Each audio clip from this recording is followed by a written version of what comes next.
Привет, мои дорогие друзья! История, натурально голливудская, но происходит у нас на земле.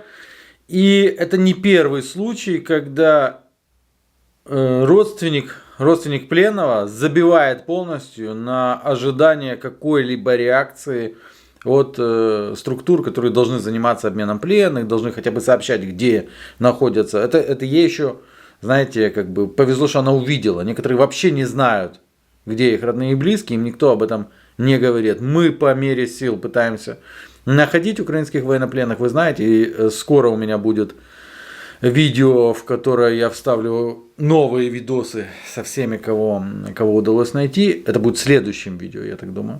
Ну а с девочкой этой, я думаю, у нее все будет очень хорошо. В общем, на самом деле, такого я еще не видел. Я Шифина Марина Владимировна, жена военнослужащего ВСУ, который сейчас находится в плену.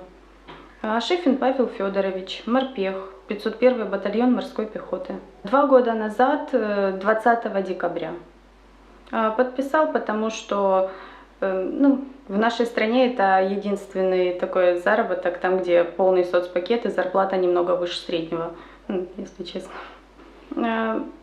Где-то от 12 тысяч. Но изначально они стояли недалеко от Мариуполя на позициях, а в начале марта, я так поняла, был отдан приказ перебазироваться в Мариуполь.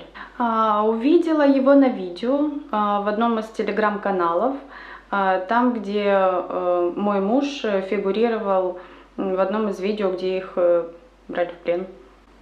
Вот так и увидели, так и узнали, забили тревогу, что делать, и начали звонить на горячие линии, телефоны которых были указаны в украинских пабликах. С этого начался мой путь поиска моего мужа, собственно. Обзвонив все горячие линии, приступили к официальным обращениям в разные международные организации, в украинские организации, Красный Крест, Офис президента Украины, ВМС. Скажем так, невелик. Когда подавали обращение лично я от себя, как частное лицо, ответа не было совершенно. Потом нам начала помогать народный депутат Украины, и ей давали ответы на наши запросы, скажем так. Это были коллективные запросы от жен тех ребят, которые попали в плен. И там было хотя бы что-то понятно, да, то, что он в плену, но нужно обратиться непосредственно в воинскую часть, в которой служит мой муж, и там должны уже дать именно официальное подтверждение, что он в плену. Но этого тоже не произошло, потому что воинская часть, она базировалась в Бердянске, затем они сменили юридический адрес и фактически, естественно, и поэтому никаких контактов с воинской частью у меня не было. Да, связывались, поддерживали связь в мессенджерах, делились информацией, кто которую там находил. Это больше такое, знаете, слухи, сплетни, кто-то где-то услышал, кто-то что-то увидел, прочитал. Единственное, что мы сделали, это коллективное обращение в Международный Красный Крест и в Женеву. Обращались к адвокату, и он составлял нам 2 официальных обращения от нас поименно, пофамильно, с подписями и отправлял. Но я ответа официального на этот запрос не видела. Получается так, что когда мы звонили, я буду за себя говорить, да, когда я звонила на эти службы, это горячая линия непосредственно, говорили так, что ваш муж находится в реестре пленных. На мой вопрос, что такое реестр пленных, был дан ответ. Это та информация, которую мы собрали на просторах интернета из ваших слов. Вот это реестр. У меня есть этому подтверждение, это скриншоты, которые у меня остались. Такой реестр, он длится до сегодняшнего дня. Это абсурд. Правда. Это уже абсурд, но они говорят так, что мы не можем дать вам подтверждение вашего мужа, потому что его не подтверждает русская сторона. Он на 3 видео фигурирует. на 3, но надо быть слепым, чтобы не увидеть, что это он. И все. И вот так по кругу я проходила 1,5 месяца и решила поехать в Европу, попробовать там, ну, вдруг. Ну и, собственно, в Европе мне удалось выйти на журналистов, на корреспондентов, на международные организации. Вот, сделать там интервью, выйти на экраны телевизоров, скажем так. Я вернулась, забрала своего сына, подождала немножко это все, пока там что, позвонила на горячую линию. Все то же самое, в том же самом реестре, то же самое ожидайте, русская сторона ничего, никого не подтвердила. Я устала. Я уехала в Москву, там живет моя мать, я отдала ей сына своего, посоветовала с ней, сможет ли она побыть с ним какое-то время, потому что я долго, но уверенно приняла решение приехать сюда, в Донецк. И, так сказать, уже напрямую искать своего мужа. Решение мне давалось трудно. Я взвешивала все за, все против.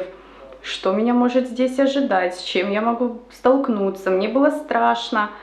Но, тем не менее, огромное желание найти своего мужа, помочь ему, все-таки преодолело все мои страхи. Я приехала сюда, так как раньше я жила в Донецке, я сама родом из Донецкой области. Здесь у меня остались некоторые друзья, дальние знакомые, там родственники, и поэтому вопрос с жильем здесь был решен, в принципе, сразу. Вот. Далее я встретилась с одним из своих знакомых, рассказала ему всю свою ситуацию, с чем я столкнулась, что переживает моя семья, и спросила у него совета, что я могу здесь сделать. Он мне порекомендовал обратиться к уполномоченной по правам человека Дарье Морозовой. Через пару дней буквально у нас состоялась такая встреча, меня пригласили на прием. Я рассказала ей все то же самое, объяснила важность этой ситуации, что у нас маленький ребенок, нам нужно в школу, ну то есть такое вот. Она меня выслушала и пообещала мне помочь. Буквально через пару дней, где-то, да, 2-3 дня со мной связался помощник Дарьи и сказал, что местоположение моего мужа установлено. Он жив, он здоров. Вот, и я очень сильно надеюсь на нашу скорую встречу, пусть короткую, но такую долгожданную. Я думала, варианты разные. Начиная от того, что я не знаю, куда мне идти, во-первых. Во-вторых, у меня украинский паспорт. Соответственно, передвижение даже просто по улице, если меня где-то остановят, я не знаю, что мне говорить. Это был такой самый первый, самый безопасный, безобидный, наверное, момент. И я-то не знала, куда мне идти, к какой там Дарье, омбудсмену. У меня, знаете, была такая, типа, в тюрьму пойду, по тюрьмам ходить. Я просто здесь жила, приблизительно понимаю, где они могут быть. Думаю, ну, пойду в тюрьму. Я приду в тюрьму. И что я буду там делать? Я думаю, а вдруг меня схватят? Тут я скажу, а я Ашифина еще, они мне, иди сюда, сейчас мы тебе сделаем Ашифина. Что я только не думала, и убьют, и изнасилуют, и куда-то отправят, и в тюрьму посадят, я не знаю, расчленят в конце концов, но нет. Все нормально, жива, здорова. Помогли, Пашку нашли. Пашка мужик хороший, я его не отдам, я его тут не оставлю, я буду его сама искать, и если наша Украина его найти не может, я могу. Нет, мы не собираемся ехать в Украину. Я себе взяла билетик в один конец, и я это прекрасно знала. Я об этом знала, я так, скажем так, я это уже планировала. Когда я вернулась с Европы, забрала своего сына вместе с собакой, мы уехали в Москву, я сразу знала, что мы возвращаться не будем. Ну, конечно, обрушится волна осуждений и всего остального. Ну, если честно, мне абсолютно все равно. Я хочу быть счастлива вместе со своим мужем. Я не хочу ждать его годами или десятилетиями, или вообще не дождаться. Я просто хочу жить полноценной семьей. Вот и все. А территорию, мы себе выберем территорию. Мир огромный. Где-то какой-то угол мы себе по-любому найдем.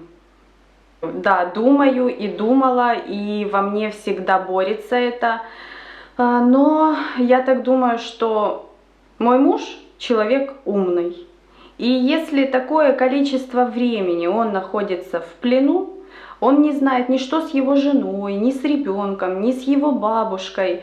У меня бы лично закрылись уже подозрения. А почему?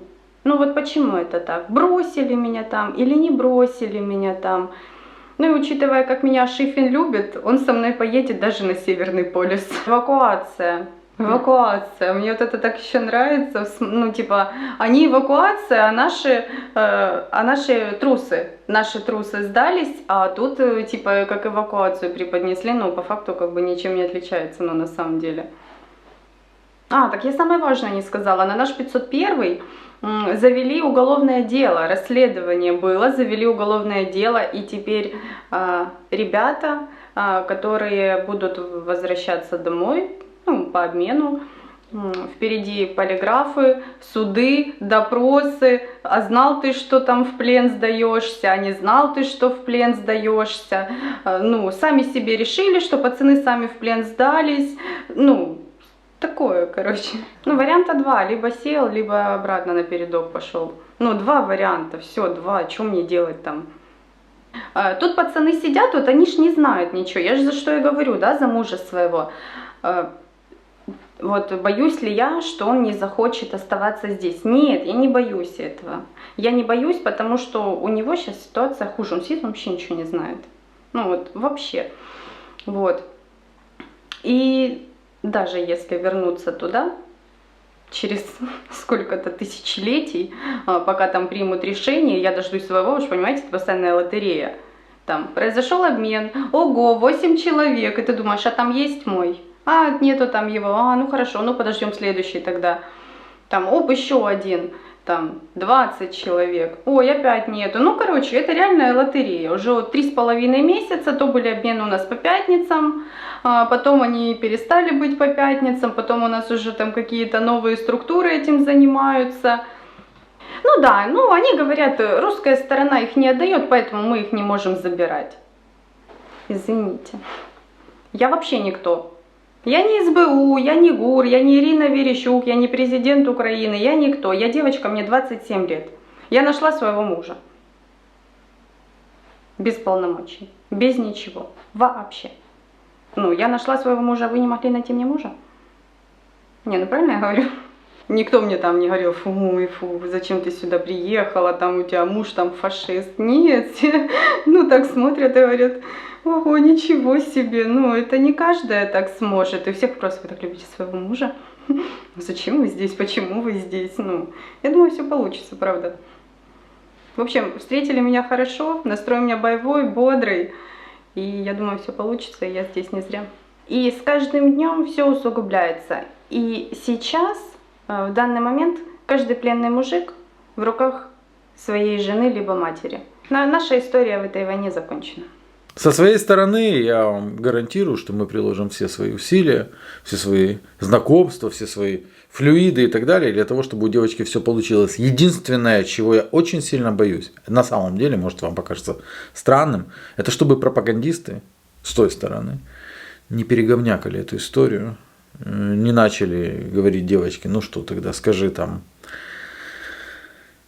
скажи там какие-то фразы там, это самое про то, чего касается там политики, еще чего-то. Я бы хотел, чтобы эта история осталась вот такой вот историей, настоящей историей, трушной, как говорят. И чтобы никто ее своими лапами не испортил.